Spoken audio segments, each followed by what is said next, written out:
ابھی پچھلا ہفتہ جو میں نے پروگرامز کیے لگ رہا تھا کہ بڑا اچھا ماحول اور موڈ ہے جہاں تک مذاکرات کی ہم بات کر رہے ہیں دونوں فریقین کے درمیان. اوور دا ویکینڈ پھر خبریں آنے لگ گئیں کہ کوئی ڈیڈ لاک ہے, شاید کوئی معاملات جو ہیں وہ آپس میں صحیح سے آگے نہیں چل رہے. یہ ڈیڈ لاک کی بات کہاں سے آئی؟ کیوں آپ کو لگتا ہے کہ کوئی, میں نے عرفان صدیقی صاحب کو بھی دیکھا, انہوں نے کہا جی مجھے بڑا افسوس ہو رہا ہے, اچھے ماحول میں ہم مذاکرات کر رہے تھے, پھر کیوں اس طرح کی باتیں جو ہیں وہ ہو رہی ہیں؟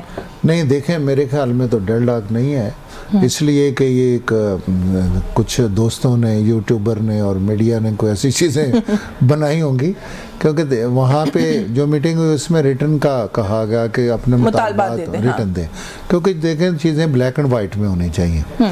اس میں وربلی پھر بعد میں لوگ یہ کہتے ہیں کہ ہاں یہ بات ہوئی, یہ بات ہوئی, وہ بات ہوئی, تو اس کا انشاءاللہ تعالیٰ جو وہ اپنا ریٹن دیں گے اس کا جو کنسنسس ہوا اس میں, کیونکہ حکومت کی طرف سے تمام جو اتحادی پارٹیاں ہیں ان کی نمائندگی ہے, وہ کوئی ڈھکے چھپے تو مذاکرات ہو نہیں رہے, تو اس لیے جو بھی ہوگا انشاءاللہ میں بھی تھوڑی دیر پہلے ہی سن رہی تھی صاحبزادہ حامد رضا کو, ترجمان بھی ہیں وہ ان کی جو مذاکراتی کمیٹی ہے اس کے, وہ یہ کہتے ہیں کہ کیا اس میں اتنی بڑی وہ ہے راکٹ سائنس ہے کہ ان کو لکھی ہوئی چاہیے, دو سیدھی سی باتیں ہم کر رہے ہیں. باقی جو میں نے over all P T I کا موقف دیکھا ہے وہ یہ کہتے ہیں کہ آپ منٹس آف دا میٹنگ کو جو ہے تحریری مطالبہ تصور کر لیں, جب ہم نے کہہ دیا ہے منٹس آف دا میٹنگ موجود ہیں. دیکھیں چیزیں یہ ہیں کہ ہم یہ چاہتے ہیں کہ جو بھی وہ بات کریں اس کی پھر ایک کمپلیٹ اونرشپ ہو مانی پی ٹی آئی کی طرف سے بھی, اور انہوں نے ٹائم بھی اسی لیے مانگا تھا کمیٹی سے, جو مذاکراتی ٹیم میں آپس میں ملی تو انہوں نے اپنا بانی پی ٹی آئی سے مشاورت کے لیے ٹائم مانگا تھا, پی ٹی آئی نے خود مانگا تھا,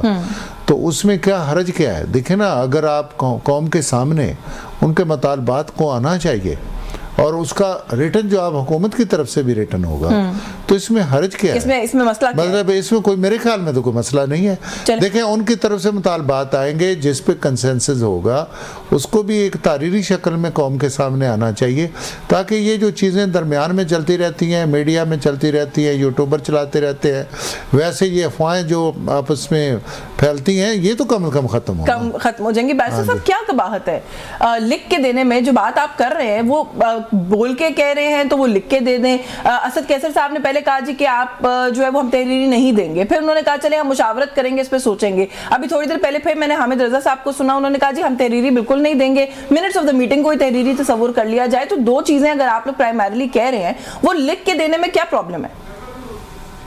جی بسم اللہ الرحمن الرحیم.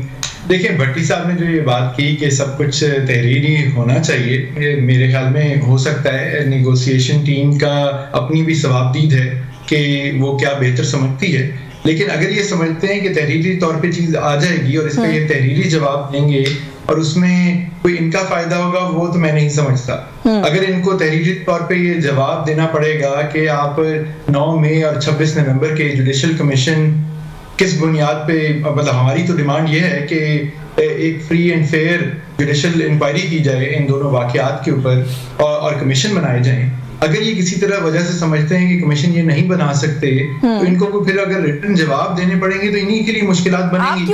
ویسے آپ کیوں اتنے اچھے بچوں کی طرح ان کے لیے آسانی کر رہے ہیں بیرسٹر صاحب؟ آپ لوگ لکھ کے دے دیں, ان کے لیے آسان ہوگا, مشکل ہوگا, let them deal with it. کیونکہ عرفان صدیقی صاحب جو کہ ترجمان بھی ہیں ان کی کمیٹی کے, میں ان کو سن رہی تھی, انہوں نے کہا جی کہ کل کو پھر کوئی کنفیوژن ہو, آپ کہیں جی ہم نے تو یہ مطالبہ ہی نہیں کیا تھا, یا آپ یہ کہیں جی ہم نے تو اس کے علاوہ بھی کوئی اور مطالبہ کیا تھا, تو اس کو بلیک اینڈ وائٹ میں کرنا ہے. آپ تو وکیل ہیں, آپ لوگ تو ویسے بھی بلیک اینڈ وائٹ کو مانتے ہیں, تو اس میں کیا قباحت ہے؟ بالکل کوئی قباحت نہیں ہے, اور ہو سکتا ہے کہ کوئی نیگوسیشن ٹیم کی اپنی کوئی وجہ ہو. بہرحال میرے خیال میں اگر ان کی اتنی انسسٹنس ہوگی تو اگلی میٹنگ یا اس سے پہلے ضرور ان کو مل جائیں گی, ضرور پارٹی کے اندر بھی یہ معاملہ ڈسکس ہوگا, اور اگر عمران خان صاحب سے ملاقات ہوتی ہے تو ان سے بھی ہوگا اور ان کی مشاورت سے بات آگے لے کے جائی جائے گی. لیکن ایک چیز کا ان کو پلیز خیال کرنا چاہیے کہ ہم صرف 2 نکات کے اوپر بات کر رہے ہیں اس وقت, اور یہ بارہا کہا جا چکا ہے, ہر پلیٹ فارم پہ کہا جا چکا ہے, آپ کے جیسے شوز پہ کہا جا چکا ہے کہ ایک سیاسی قیدیوں کی رہائی کی بات ہے اور دوسری جوڈیشل کمیشن کی.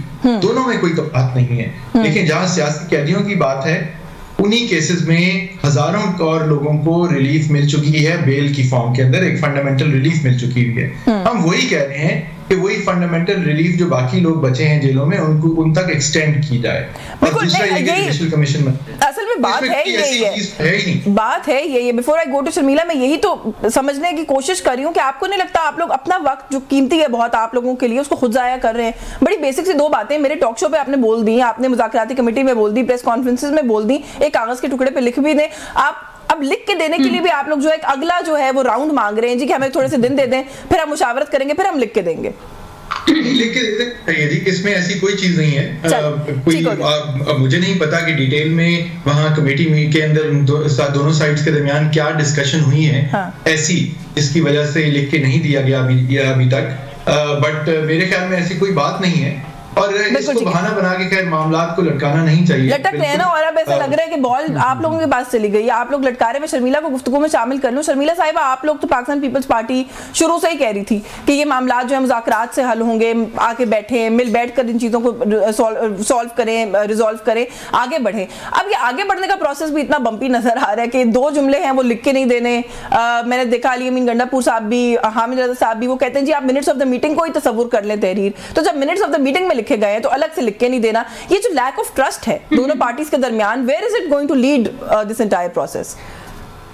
शुक्रिया यास्मीन। देखिए, मेरे भी ये समझ में बात बिल्कुल नहीं आई जिस वक्त ये बात हुई कि जी हम इमरान खान से मिलेंगे और फिर हम लिख के देंगे। अब इतने अरसे से जो ये मुतालबे कर रहे हैं कि इमरान खान को रहा करो, सियासी कैदियों को रहा करो और ये जुडिशियल इंक्वायरी करें 9 मई की, तो अब इसमें क्या चीज़ है और मजीद क्या ऐड करना है और क्या चीज़ पूछनी है कि जी अब ये कि इमरान खान से मिलेंगे। अब मैं देख रही थी आज खबरों में आ रहा था कि जी वो स्पीकर को फोन कर रहे हैं कि जी इमरान खान से मुलाकात कराएं, वो करें, और you know I mean they know what they want or rather they don't know what they want। मतलब ये टाइम खराब करें। एक तो डेडलाइन इन्होंने दी है 31 जनवरी की और फिर इस डेडलाइन को खुद ये खराब करेंगे कि जी हुकूमत डेडलाइन पे काम नहीं कर सकी। मुतालबात आपको मालूम होने चाहिए आपके क्या मुतालबे, इसमें लिखने की क्या बात है? ये कौन सा कोई कॉन्ट्रैक्ट साइन होने जा रहा है, MOU साइन होने जा रहा है कि जी उसमें लिख के देंगे जी वो? आप बताएं मुज़ाकराती कमेटी बनी क्यों है, मेंबरान दोनों जानिब से बैठे क्यों हैं? यही सुनने के लिए कि जी आपको क्या चाहिए, आपके क्या तहफ़्फ़ुज़ात हैं और हुकूमत किस हद तक आपको गिव एंड टेक कर सकती है। It's as simple as that, right? उसको इतना कॉम्प्लिकेटेड बनाना। अच्छा, एक तरफ से तो ये कॉम्प्लिकेट कर रहे हैं शर्मिला, दूसरी तरफ से हुकूमत के रवैये को आप कैसे देखती हैं? लाइक यू योरसेल्फ सेड कि गिव एंड टेक है। गवर्नमेंट के लोग कभी आके कहते हैं जी कि जो दोनों बातें ये कर रहे हैं ये तो हम कर ही नहीं सकते, हमारे लिए पॉसिबल ही नहीं है, जो असीरान है उनकी रिहाई हुकूमत ने थोड़ी करनी है। तो फिर जब उनके इतने क्लियर कट मुतालबात पर हुकूमत श्योर है कि वो कर ही नहीं सकती, तो फिर क्या गिव एंड टेक होगा? नहीं देखिए जी, अब मैं I don't really want to comment on anything on this because again ये प्रेरोगेटिव है उस कमेटी का कि और उसमें जो हुकूमती नुमाइंदे अल्तवा हैं अदालतों में, उसमें अगर रिलीफ मिलना है, छूट मिलनी है तो अदालतों से मिलेगी ना। ये कमेटी तो साइन करके उनको रहा नहीं करेगी। हाँ, ये है कि देखिए मुकदमा तो लड़ने पड़ेंगे ना यशफीन, अब आप उनको माने या ना माने। आसिफ अली जरदारी साहब भी 11.5 साल बेगुनाही में जेल में रहे, इवेंचुअली तो अदालतों से बरी हुए ना, किसी हुकूमत ने आके एग्जीक्यूटिव ऑर्डर करके तो उनको नहीं रहा किया या बरी किया। तो ये तो फैसले वही होने, ये तो किसी हुकूमत के हाथ में नहीं है। दूसरी अहम चीज ये है कि देखिए ठीक है, जुडिशियल इंक्वायरी का जहां तक ताल्लुक है वो प्रॉब्ली गवर्नमेंट उसके ऊपर बात कर सकती है और उसको उस पर एग्री कर सकती है। I don't know, I mean हुकूमत का कोई नुमाइंदा आपको बेहतर बता सकेगा। हम तो पीपल्स पार्टी के हमारे नुमाइंदे उसके अंदर हैं, we are acting as you know as a facilitator to be very honest कि चलें ठीक है जी सब जमातों की नुमाइंदगी है। बट अगेन ये बिल्कुल ठीक है, आप लोग का वहाँ होना वैसे भी कलेक्टिव विजडम के लिए भी जरूरी। जी क्या समझ में आया आपको? यार बात ये है कि ये मरहला चलेगा कैसे और पहुंचेगा पाए तकमील तक कैसे? इस मुल्क में इतने मसाइल हैं, आप यकीन करें ये जो तारा चिनार वाला जो एक ह्यूमैनिटेरियन क्राइसिस है, इसके ऊपर कोई क्यों नहीं बात करता, इसके ऊपर कोई क्यों नहीं फैसले कर रहे हैं कि ये इसका हल हो? अल्लाह अल्लाह करके वो जिरगा ने कॉन्ट्रैक्ट साइन किया, अमन मुआहिदा किया, लेकिन अगले दिन ही जब वो कॉन्वॉय गया तो डीसी के ऊपर हमला हो गया है। बिल्कुल। तो आप देखिए ना, यहाँ बच्चे बेचारे मासूम मर रहे हैं, किसी को परवाह नहीं है, क्योंकि हमारे मुल्क में इश्यूज ये रियल इश्यूज नहीं है ना, अनफॉर्चुनेटली ना हमारी मैशत हमारे लिए रियल इश्यूज के ऊपर आप बात नहीं करते। हमारे लिए नहीं है, मैं यही तो कह रही हूँ, हमारी रूलिंग एलीट के लिए ये इश्यूज नहीं है। मुझे एक ब्रेक लेनी है, ब्रेक से वापस आते हैं तो उस पर बात करते हैं। आपने कहा कि पीपल्स पार्टी भी एक स्टेक होल्डर है सिस्टम में और हम लोग खाली एज फैसिलिटेटर्स वहां पर मौजूद है। रियल ریئل اسٹیک ہولڈرز کوئی اور ہیں. اسد قیصر صاحب نے یہ ایک اسٹیٹمنٹ دی ہے, وہ کیا قائم ہے اس پہ بھی بات کرتی ہوں اس بریک کے بعد. ہمارے ساتھ رہے.